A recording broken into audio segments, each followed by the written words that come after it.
Friends, આજે આપણે ચર્ચા કરીશું એમાઇન સંયોજનની પ્રક્રિયાઓ. એમાં નંબર 1 આલ્કિલેશન, ત્યારબાદ એસાઇલેશન, બરાબર, એવી રીતે નાઇટ્રસ એસિડ સંયોજન પ્રક્રિયા અને ત્યારબાદ કાર્બિલ એમાઇન ટેસ્ટ. નંબર 1 પહેલા ચર્ચા કરીશું એમાઇન સંયોજનનું આલ્કિલેશન અને એસાઇલેશન.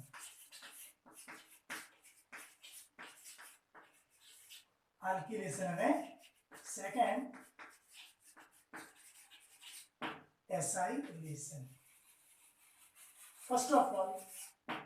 આલ્કિલેશન ની વાત કરીએ. નંબર 1, મારી પાસે એલિફેટિક એમાઇન છે. એલિફેટિક એમાઇન એટલે કે એક લઈ લઈએ ઇથાઇલ એમાઇન. દાખલા તરીકે મેં CH3 CH2 NH2 લીધો. મેં પ્રક્રિયા કરી CH3 CH2I સાથે સહેજ હીટિંગ કરી. જો હીટિંગ કરવામાં આવે તો એમિનો સમૂહમાંનો H I સાથે હીટિંગથી રિમૂવ થાય અને ઇથાઇલ ત્યાં એન્ટ્રી મારે. આથી આપણને CH3 CH2 NH એક H જતો રહ્યો, NH થઈ ગયો અને ઇથાઇલ એ જગ્યાએ જોડાઈ જાય, ડાઈ ઇથાઇલ એમાઇન મળે. મિત્રો આ શું છે? બે વખત ઇથાઇલ વચ્ચે એમાઇન, ડાઈ ઇથાઇલ એમાઇન.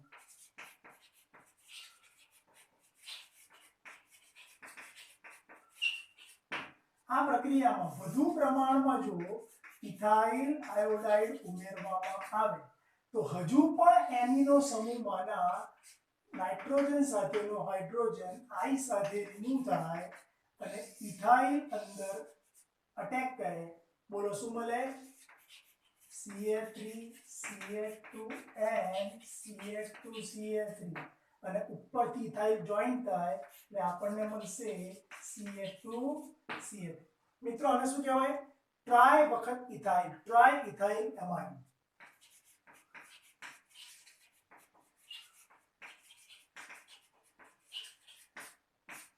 આ હતો ડાઈ ઇથાઇલ એમાઇન અને મુખ્ય લીધો તો ઇથાઇલ એમાઇન.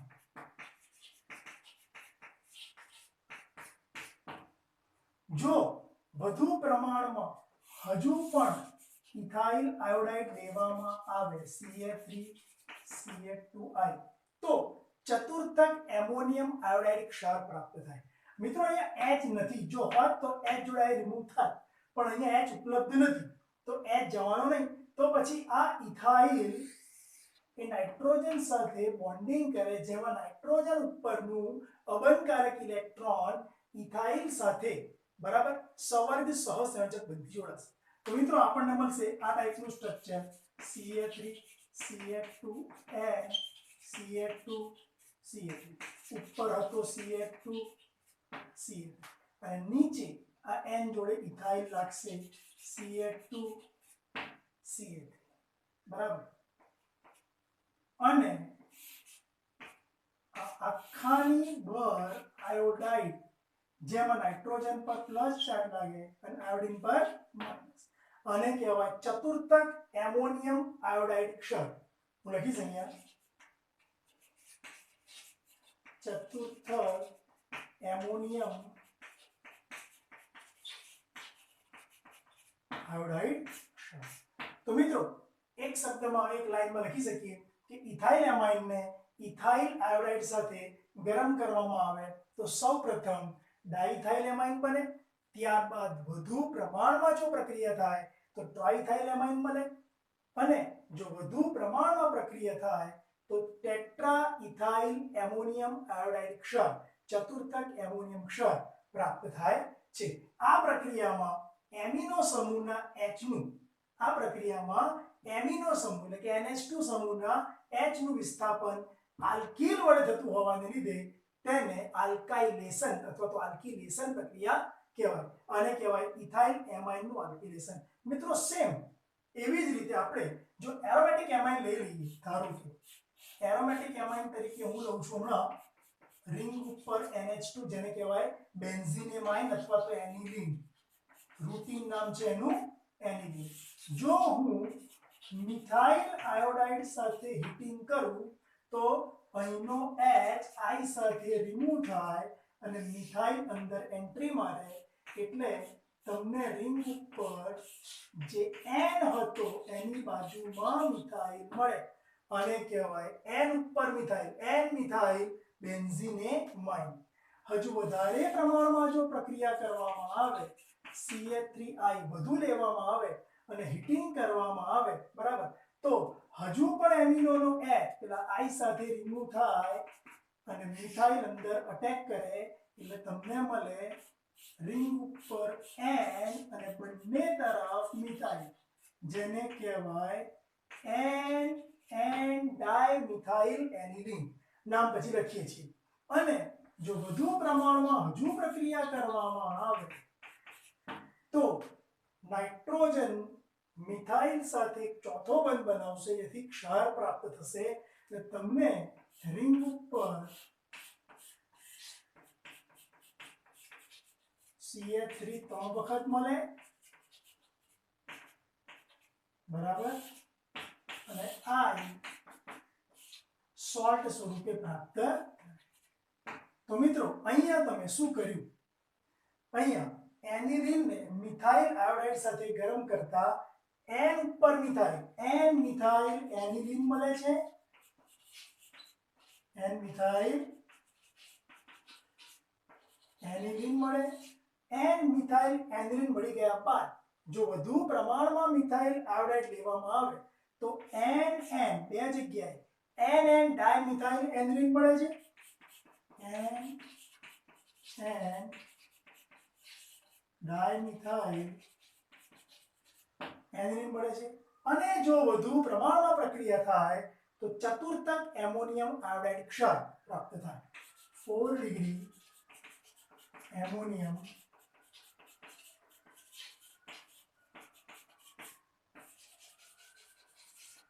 પ્રાપ્ત થાય. તો મિત્રો અહીંયા પણ એનિલિનમાંના NH2 સમૂહમાંના H નું વિસ્થાપન આલ્કિલ વડે થતું હોવાને લીધે તેને આલ્કિલેશન પ્રક્રિયા કહેવાય. તો મિત્રો અત્યારે આપણે શું કામ કર્યું એલિફેટિક એમાઇન અને એરોમેટિક એમાઇનમાંના NH2 સમૂહમાંના H નું વિસ્થાપન આલ્કિલ વડે ક્રમશઃ કર્યું માટે આ પ્રક્રિયાને એમાઇનની આલ્કિલેશન પ્રક્રિયા ગણવામાં આવે છે. ઓકે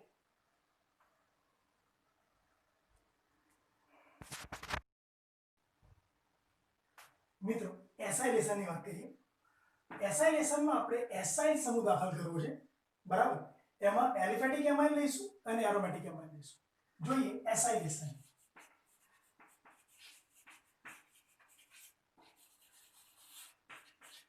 દાખલા તરીકે હું લઉં છું CH3 CH2 NH2 ઇથેનેમાઇનની acetyl chloride સાથે પ્રક્રિયા કરીએ pyridine જેવા બેઝની હાજરીમાં. મિત્રો ઇથાઇલેમાઇનની એસિટાઇલ ક્લોરાઇડ સાથે pyridine જેવા બેઝની હાજરીમાં જ્યારે પ્રક્રિયા કરીએ છીએ તો એક H એક Cl સાથે રિમૂવ થશે અને બાકીનો પાર્ટ અહીંયા અટેક કરશે એટલે મળશે CH3 CH2 NH CO CH3 જેને કહેવાય n ઉપર પણ ઇથાઇલ n ઉપર ઇથાઇલ એવો ઇથેનેમાઇડ n ઇથેનેમાઇડ આ પ્રક્રિયા દ્વારા પ્રાપ્ત થાય. તો મિત્રો મેં કર્યું શું ઇથાઇલેમાઇન લીધો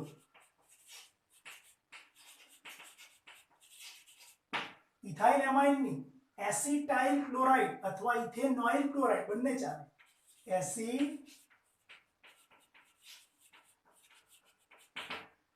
ક્લોરાઇડ ઇથાઇલેમાઇનની અથવા ઇથેનેમાઇનની એસિટાઇલ ક્લોરાઇડ સાથેની પ્રક્રિયા pyridine જેવા બેઝની હાજરીમાં કરવામાં આવે તો HCl નો અણુ દૂર થઈ n ઇથાઇલ ઇથેનેમાઇડ પ્રાપ્ત થાય. એવી જ રીતે હું જો 1 ડિગ્રી એમાઇન ને બદલે 2 ડિગ્રી એમાઇન નો યુઝ કરું તો શું થાય ચેક કરીએ. CH3 CH2 NH CH2 CH3 એ જ વસ્તુ CH3COCl બરાબર pyridine જેવો બેઝ અહીંનો H અહીંના Cl સાથે રિમૂવ થશે HCl અને આટલો પાર્ટ અહીંયા અટેક કરશે મળે આપણને શું CH3 CH2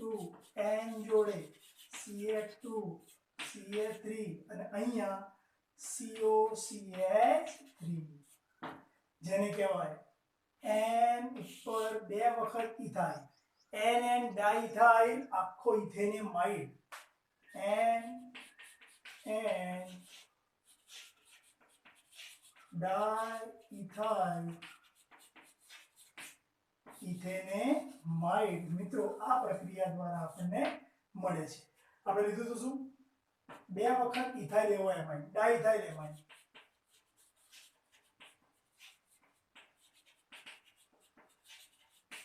ટૂંકમાં ડાઇથાઇલ એમાઇડની એસિટાઇલ ક્લોરાઇડ સાથે pyridine જેવા બેઝની હાજરીમાં પ્રક્રિયા કરવામાં આવે તો NN ડાઇથાઇલ ઇથેનેમાઇડ પ્રાપ્ત થાય મિત્રો આ વાત આપણે એલિફેટિક એમાઇડ માટે કરી જો હવે હું એરોમેટિક એમાઇડનો યુઝ કરવા માંગુ છું તો મારે ઉદાહરણ લેવું પડે બેન્ઝીન રિંગ ઉપર NH2 that is aniline મિત્રો એનિલીન ની પ્રક્રિયા જો હું આવી રીતે એલિફેટિક ઇથેનોઇલ ક્લોરાઇડ લીધો એને બદલે બેન્ઝોઇલ ક્લોરાઇડ લઉં તો એરાઇલ ક્લોરાઇડ તો દાખલા તરીકે તમને કહું C6H5COCl હું અહીંયા આવી રીતે લેવા માંગુ છું બેન્ઝોઇલ ક્લોરાઇડ લેવા માંગુ છું એનિલીનની જેમ તમે અહીંયા ઇથેનેમાઇડની એલિફેટિક એસિડ ક્લોરાઇડ જો પ્રક્રિયા કરી એમ અહીંયા હું એરોમેટિક એમાઇડની એરોમેટિક એસિડ ક્લોરાઇડ જો પ્રક્રિયા કરું છું જો એવી જ રીતે pyridine હાજરીમાં પ્રક્રિયા કરવામાં આવે શું મળે અહીંનો H અહીંના Cl સાથે રિમૂવ થાય અને મિત્રો આટલો પાર્ટ અહીંયા અટેક કરે એટલે તમને મળે બેન્ઝીન રિંગ ઉપર NHCOC6H5 જેને કહેવાય N ઉપર ફિનાઇલ આવ્યો N ફિનાઇલ બેન્ઝેમાઇડ N ફિનાઇલ બેન્ઝેમાઇડ બોલો ક્લિયર જો હું અહીંયા C6H5 ને બદલે CH3 મૂકત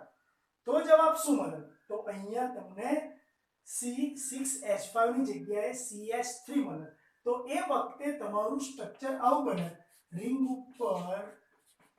COCH NHCOCH3 રિંગ ઉપર NHCOC જેને કહેવાય એસિટાનિલાઇડ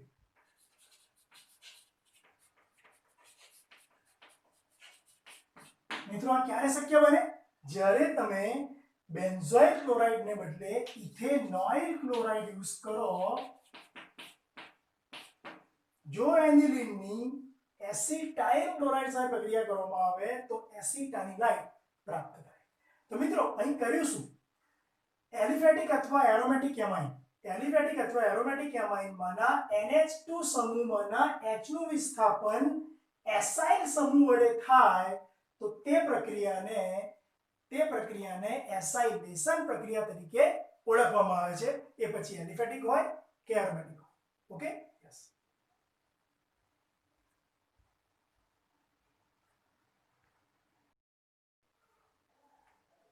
મિત્રો એમાઇન સંયોજનમાં આપણે એલિફેટિક એમાઇન એરોમેટિક એમાઇનનું આલ્કિલેશન ભણી ગયા ત્યારબાદ એસાઇલેશન હવે થર્ડ નંબરનો ટોપિક આવે છે કાર્બિલ એમાઇન કસોટી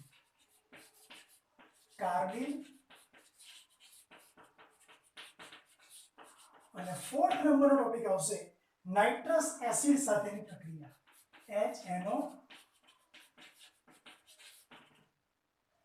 તો એમાં લઈએ કાર્બિલ એમાઇન ટેસ્ટ પહેલી કાર્બિલ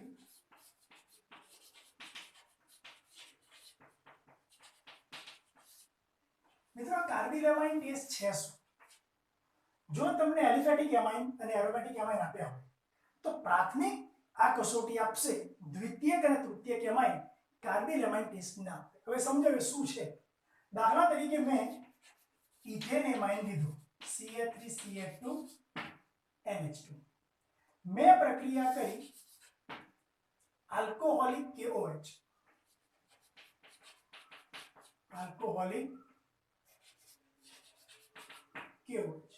અને ક્લોરોફોર્મ ના મિશ્રણ સાથે CHCl3 જ્યારે ઇથેનેમાઇન ની ક્લોરોફોર્મ અને આલ્કોહોલિક KOH ના મિશ્રણ સાથે પ્રક્રિયા કરવામાં આવે અને ગરમ કરવામાં આવે તો 3K જોડે 3Cl રિમૂવ થાય -3KCl એવી રીતે અહીંયા 2H અને 1H 3H જોડે 3OH રિમૂવ થાય 3H જોડે 3OH રિમૂવ થાય -3H2 તો બચ્યું શું N ની પાછળ C એટલે તમને મળે CH3 CH2 and triple bond C ethyl amine માંથી તમે ઇથાઇલ આઇસોસાયનાઇડ લાયા મિત્રો આટલું જે તમે કામ કર્યું એ એલિફેટિક માં પણ થાય અને એરોમેટિક માં પણ થાય N પ્લસ અને C ઉપર માઈનસ તો લખીશું ઇથેનેમાઇન અને અહીંયા આવશે ઇથાઇલ આઇસોસાયનાઇડ ખૂબ જ ખરાબ વાસ ધરાવતો આ ઝેરી પદાર્થ છે મિત્રો તો ઇથેનેમાઇન ને ક્લોરોફોર્મ અને 3 મોલ KOH એટલે કે ક્લોરોફોર્મ અને આલ્કોહોલિક KOH ના મિશ્રણ સાથે ગરમ કરતા ખૂબ જ ખરાબ વાસ ધરાવતો ઝેરી પદાર્થ ઇથાઇલ આઇસોસાયનાઇડ મળે આ પ્રક્રિયા કાર્બિલ એમાઇન કસોટી તરીકે ઓળખાય મિત્રો 1 ડિગ્રી એમાઇન આ કસોટી આપે 2 ડિગ્રી એમાઇન આ કસોટી આપતા નથી આ વસ્તુ ખાસ યાદ રાખજો એટલે કે ઇથેન એમાઇન આ કસોટી આપશે પણ ડાઇથાઇલ એમાઇન આ કસોટી ના આપે મિથેન એમાઇન આ કસોટી આપે પણ ડાયમિથાઇલ એમાઇન આ કસોટી ના આપે એવી રીતે હું એરોમેટિક એમાઇન ની ચર્ચા કરું મિત્રો રિંગ ઉપર હું બતાવું છું NH2 એનિલીન જ્યાં એનિલીન ની ક્લોરોફોર્મ અને આલ્કોહોલિક KOH એનિલીન ની ક્લોરોફોર્મ અને આલ્કોહોલિક KOH ના દ્રાવણ સાથે પ્રક્રિયા કરવામાં આવે તો જરા ધ્યાનથી જુઓ 3K જોડે 3Cl રિમૂવ થાય 3KCl 2H 3H જોડે 3OH રિમૂવ થાય 3 વોટર N જોડે C મળે એટલે રિંગ ઉપર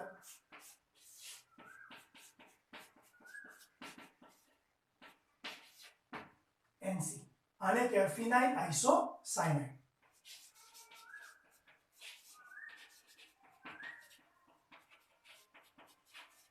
તો મિત્રો એનિલીન માંથી આ વસ્તુ મેળવી શક્યા લખવાનું આવી રીતે એક લાઈનમાં લખવું હોય તો ઇથાઇલ એમાઇન અથવા એનિલીન ક્લોરોફોર્મ અને KOH ના મિશ્રણ સાથે પ્રક્રિયા કરવામાં આવે તો ખૂબ જ ખરાબ વાસ ધરાવતો ઇથાઇલ આઇસોસાયનાઇડ અને ફિનાઇલ આઇસોસાયનાઇડ પ્રાપ્ત થાય અહીં મળતી નીપજ ખૂબ જ ખરાબ વાસ ધરાવતો ઝેરી પદાર્થ છે અહીં 1 ડિગ્રી એમાઇન આ કસોટી આપે 2 ડિગ્રી અને 3 ડિગ્રી એમાઇન આ કસોટી આપી શકતા નથી ઓકે મિત્રો ત્યારબાદ નાઇટ્રસ એસિડ સાથેની પ્રક્રિયા પર ચર્ચા કરીએ નાઇટ્રસ એસિડ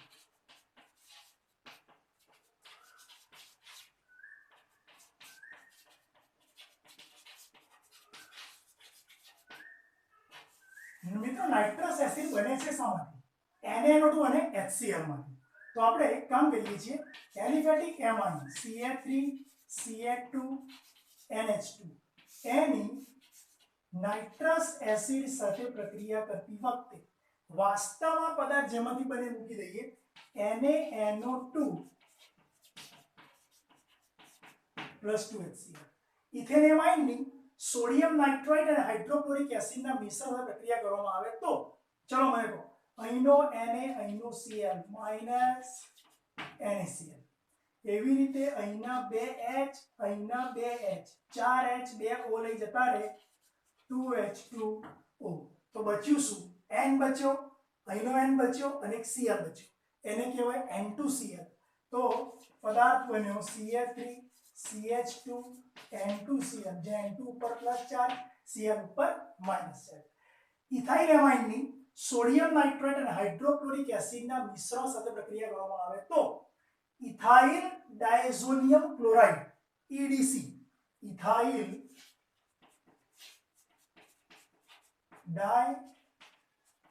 ડાયઝોનિયમ ક્લોરાઇડ પ્રાપ્ત થાય that is EDC ઇથેનેમાઇનની નાઇટ્રસ એસિડની પ્રક્રિયાથી ઇથાઇલ ડાયઝોનિયમ ક્લોરાઇડ મળે EDC મળે જેની પાણી સાથે જળ વિભાજન પ્રક્રિયા કરવામાં આવે તો અહીંયા બે ઘટક પડશે એક H+ એક OH માઈનસ H જોડે Cl રિમૂવ થાય એટલે -HCl અને N2 ગેસ તરીકે રિમૂવ થાય N2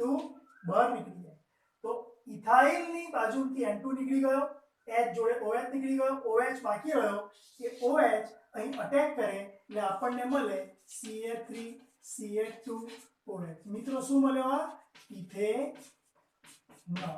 તો એલિફેટિક એમાઇનની નાઇટ્રસ એસિડ સાથે પ્રક્રિયા કરી જળ વિભાજન કરવામાં આવે તો આલ્કોહોલ પ્રાપ્ત થાય હું લખું છું એના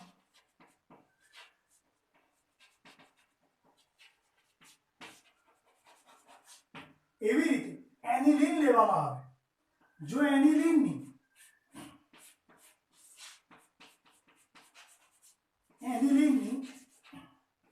નાઇટ્રસ એસિડ સાથેની પ્રક્રિયા એટલે કે NaNO2 +